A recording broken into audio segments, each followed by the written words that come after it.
The human eye's dynamic range is incredible, being able to detect a single photon of light or 10 billion.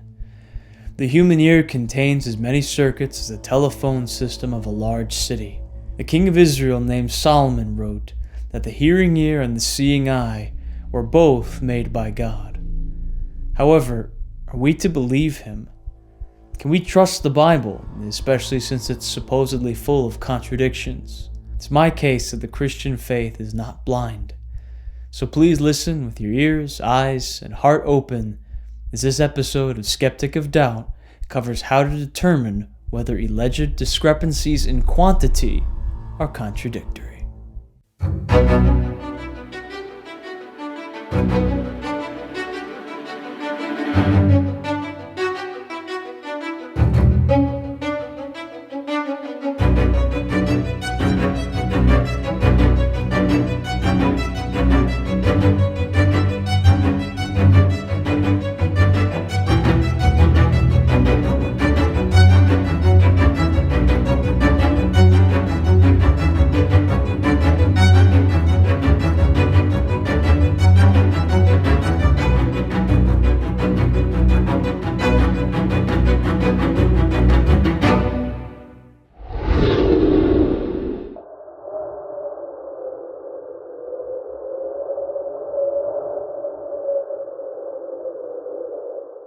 Forensic science is the use of scientific methods or expertise to investigate crimes or examine evidence that might be presented in a court of law. Although I doubt you need a degree in forensic science to crack this case. Have you ever wondered or asked yourself a question about quantity? Like, how many books are there in the world? According to the Oxford Language Dictionary, the word quantity means the amount or number of a material or immaterial thing not usually estimated by spatial measurement. For instance, 129,864,880 is the estimated number of books in the world, according to Google Books. Did you know that there was a bank robber who walked away not with 1 billion, nor 1 million, but $0 in total because he was insecure?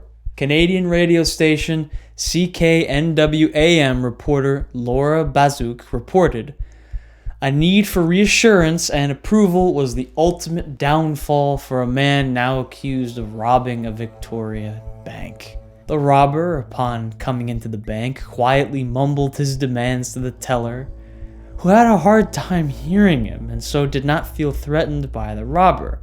Now, imagine how the teller must have felt when the robber, after half-heartedly demanding that the teller give him the money in the bank, asked them, the teller, how they thought the robbery was going. The teller is reported to have said, "Very badly." At this point, the robber ran away.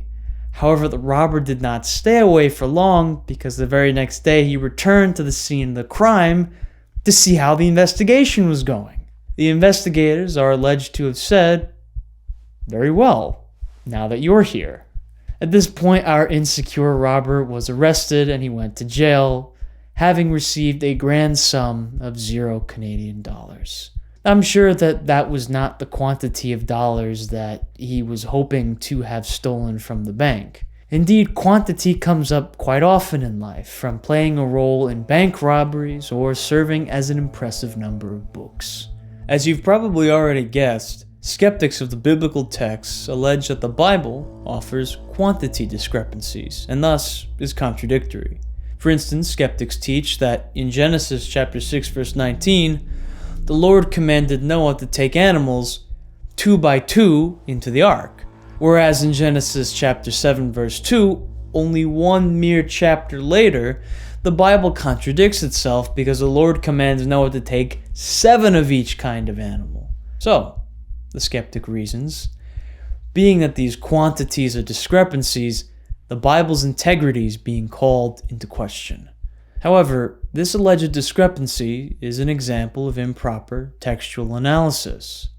The text in Genesis 7 is referring to a certain class of animals, those animals which God considered to be clean. The health laws outlined in passages like Leviticus 11 specify that only certain animals, like those that chew the cud and have cloven hooves, are clean.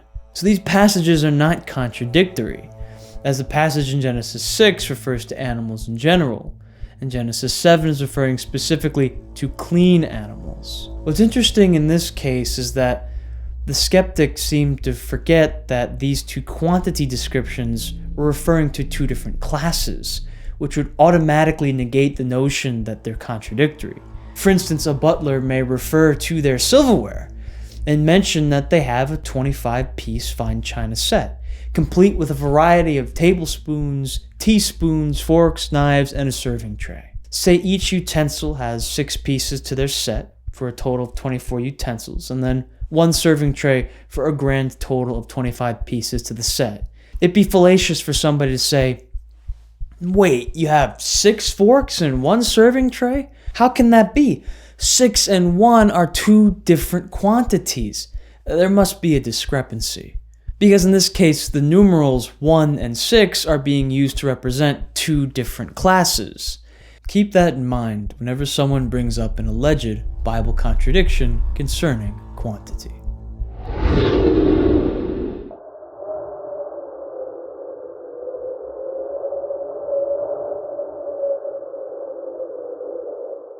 As we saw in our last example, God had given Noah the health laws concerning clean and unclean animals. And for this next contradiction, we're going to be looking at another supposed contradiction in the Bible, this time dealing not with health laws, but with a famine. King David, a king of Israel, had sinned against God, trusting the numbers of his census to demonstrate the contrast between the weakness of the kingdom when David ascended to the throne and the strength and prosperity of the kingdom during his reign. A move prompted not by humility. As a result of King David's actions, God gave him several choices of punishments for his actions. One of those choices was a famine for several years. However, skeptics state that the biblical accounts on this punishment offer 2 differing lengths of time. Thus, there is a discrepancy. 2 Samuel chapter 24 verse 13 states that the famine would last for 7 years. However, 1 Chronicles chapter 21 verses 11 through 12 states that the famine would have lasted for 3 years. So one account says 3 years and the other says 7. How can one even begin to think of reconciling this supposed quantity discrepancy? In this case, this is an example of the subset fallacy. These passages are not contradictory, as 3 is a subset of 7. And 1 Chronicles 21:11 through 12 never stated that the famine would only last for 3 years. In other words, if Israel endured 7 years of famine, then they necessarily had to endure 3. However, for a skeptic who still might not be entirely satisfied with that answer, the reason why 2 Samuel says 7 years is because it's representing the total number of years that Israel experienced famine. In 2 Samuel 21:1, the text says, "Then there was a famine in the days of David 3 years, year after year, and David inquired of the Lord, and the Lord answered, 'It is for Saul and for his bloody house, because he slew the Gibeonites.'" So you can see from this passage, Samuel has already mentioned that Israel has endured 3 years of famine because of Saul. And when you add that to the 3 years of famine for David, plus the year that the Israelites couldn't work the land, then you have a grand total of 7 years of famine. There's another alleged contradiction in the Bible involving David and a quantity discrepancy, or more specifically, Jashobeam, the chief of David's captains. Skeptics say that his kill count is contradictory. On one hand, the Bible says he lifted up his spear against 800, whom he slew at one time. On the other hand, the Bible says he lifted up his spear against 300, slain by him at one time. Is this an example of a genuine contradiction in the Bible? The answer is no. This charge is an example of the subset fallacy, as we saw with our last example. Jashobeam at one point had slain 300 men, and then he eventually slew another 500 for a total of 800 men. If he slew 800, then he necessarily slew 300. So this is not a quantity discrepancy, Additionally, it's not as if these passages deny what the other affirms. It's not as if 2 Samuel says it is the case that Jashobeam slew 800 men, and then 1 Chronicles says it's not the case that Jashobeam slew 800 men. So these two passages are not contradictory. And for our final contradiction in this section from the Old Testament, we're going to be looking at an alleged contradiction that involves King David's son, Solomon. Skeptics allege that 1 Kings and 2 Chronicles offer contradictory information on the volume that Solomon's brazen or brass basin could hold. 1 Kings 7:26 states that it contained 2,000 baths, whereas 2 Chronicles 4:5 states that the basin held 3,000 baths. So, reasons the skeptic, these differing quantities are a discrepancy and thus a genuine contradiction.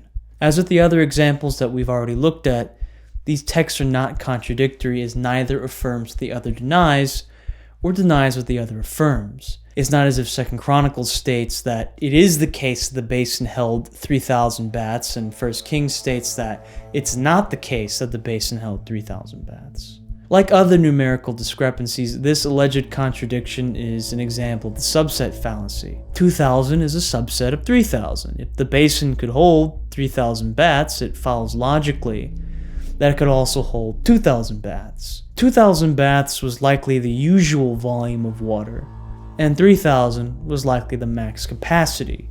Indeed, being aware of fallacies like the subset fallacy are instrumental in being able to determine whether or not statements that appear to have a quantitative discrepancy are contradictions.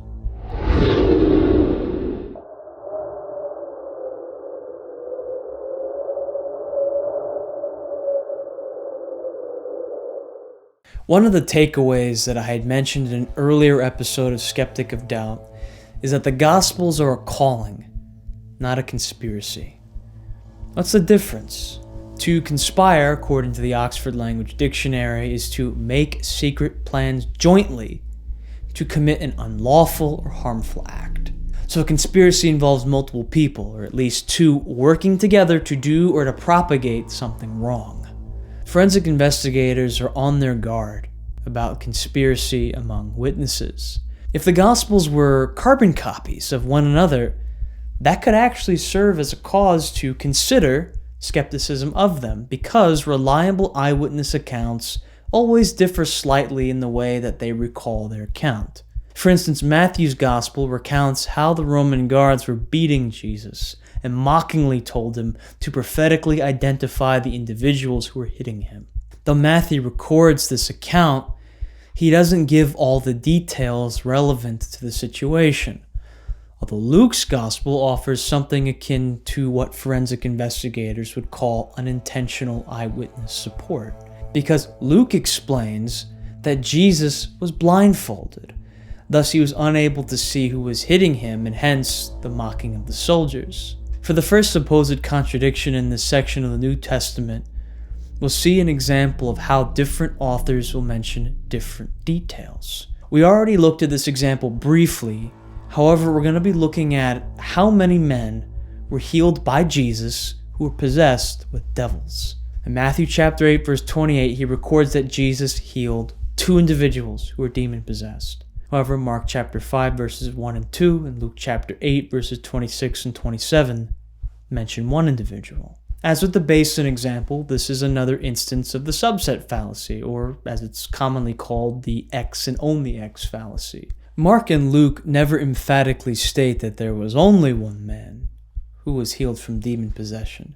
And since 1 is a subset of 2, these 2 Gospels are not contradicting Matthew. One might wonder why Mark and Luke chose to focus on one individual of the 2. And it may be because this individual appears later in the account where Jesus instructed him to go tell others about how he had been set free. Truly, this man had been set free and was now a firm believer in the Lord Christ Jesus. And while we're on the subject of belief in Christ, this leads to our next alleged Bible contradiction. Skeptics claim that the Bible reports 2 different amounts of the number of believers in Christ that there were around the time when he ascended back to heaven. In one case, in the book of Acts, the skeptic says the Bible claims that believers totaled to 120. However, the Apostle Paul contradicts this in 1 Corinthians, where he claims that the number was over 500. Are Luke, the author of Acts, and Paul contradicting each other on this point? Going back to a concept outlined in an earlier episode of Skeptic of Doubt, a contradiction is only a contradiction when A and not A are affirming and denying a proposition at the same time and in the same sense or relationship.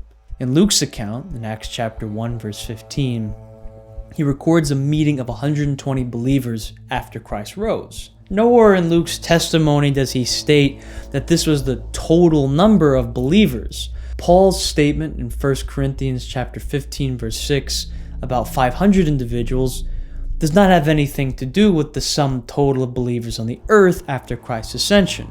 Rather, it has everything to do with how many people Christ appeared to after he resurrected from the grave. In other words, because these two statements are listing numbers in different senses, they're not contradicting each other. And for our final contradiction in this segment from the New Testament, we'll not be looking at the second Adam, or Christ, but we will be taking a look at one of the descendants of the first Adam, Enoch. Skeptics say that when you take a look at the genealogical records in the Bible, like the one in Luke's Gospel, Enoch is the sixth from Adam. However, Jude's epistle explicitly states that Enoch is the seventh from Adam. So the question is begged, how can Enoch be the sixth and the seventh from Adam?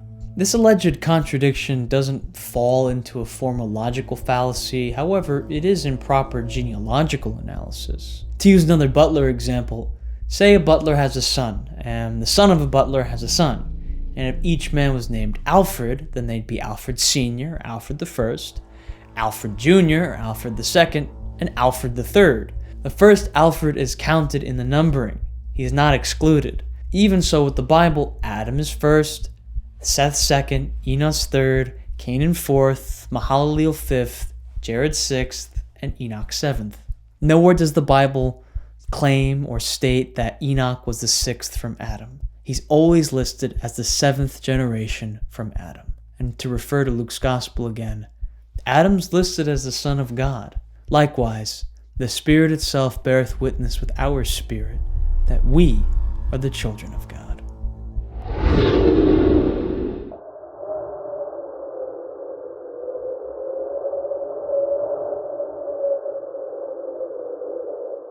If you keep in mind the things that we spoke about today, like the fact that quantity discrepancies may actually be referring to different sets or simply subsets, that the Gospels are eyewitness accounts and thus differ in the way they present the accounts, and God can adopt us as His sons and daughters, then you should be a skeptic with a whole new way of looking at doubt. When pressed from all sides with hostile questions about your faith, it might be possible that you may feel doubt. Rather than being ashamed or letting your faith slip away, why not doubt your doubt? Instead of being overwhelmed by doubt, why not question your questions and test your tests? Unbelief should be subject to the same level of scrutiny and investigation that faith is commonly put to. I encourage you to doubt your doubt. Be a skeptic of doubt, and remember, the truth saves.